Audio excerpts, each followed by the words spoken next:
ચૂંટણી પૂરી થઈ અને ભાજપ એના ઓરિજિનલ રંગમાં આવી ગયું. છેલ્લા 2 દિવસથી ઓખા મંડળની અંદર વેરાન જગ્યાઓમાં આવેલા ધાર્મિક સ્થળો પાડવાની શરૂઆત કરી અને દાદાનું બોલડોઝર ફરી વળ્યું, આવા હેડિંગો આવે છે.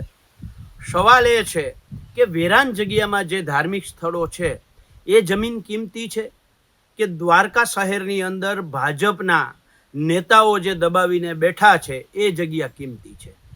દ્વારકા શહેરની અંદર જ્યાં 1 ફૂટ કે 1 વારનો ભાવ લાખો રૂપિયા જે છે એ જમીન ભાજપના નેતાઓની દુકાનો છે, ભાજપના નેતાઓની ઓફિસો છે, ભાજપના નેતાઓના બંગલાઓ છે, ભાજપના નેતાઓની હોટલો છે, ભાજપના નેતાના હોટલના પાર્કિંગો છે. એ કેમ પાડવામાં નથી આવતું? ત્યાં એ સરકારી જગ્યા કેમ આ દાદાના બુલડોઝર જે ફેરવે છે એમને કેમ નથી દેખાતી? માત્ર લોકોના ધાર્મિક સ્થળો, એ રામદેવ પીરનું મંદિર હોય કે ક્યાંક દરગાહ હોય, એ જ કેમ દેખાય છે? ધર્મ, લોકોની આસ્થા સાથે જો સરકારી જગ્યાની કિંમત જ મહત્વની હોય, સરકારી જગ્યા જ મહત્વની હોય, તો દ્વારકા શહેરની અંદર ભાજપના નેતાઓની ઓફિસો, દુકાનો, બંગલાઓ, પાર્કિંગો, હોટલો બધું જ ગેરકાયદેસર છે, સરકારી જમીન ઉપર છે. એને કેમ પાડવામાં નથી આવતું?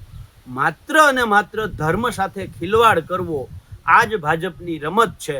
અને ભાજપને, દાદાને બહુ ચેલેન્જ સાથે હું કહું છું કે જો કિંમતી સરકારી જગ્યા અને સરકારને સરકારી જગ્યા એટલી જ વાલી હોય તો શરૂઆત દ્વારકામાં ભાજપના નેતાઓ જે દબાણ કરીને બેઠા છે ત્યાં બુલડોઝર મોકલવામાં આવે.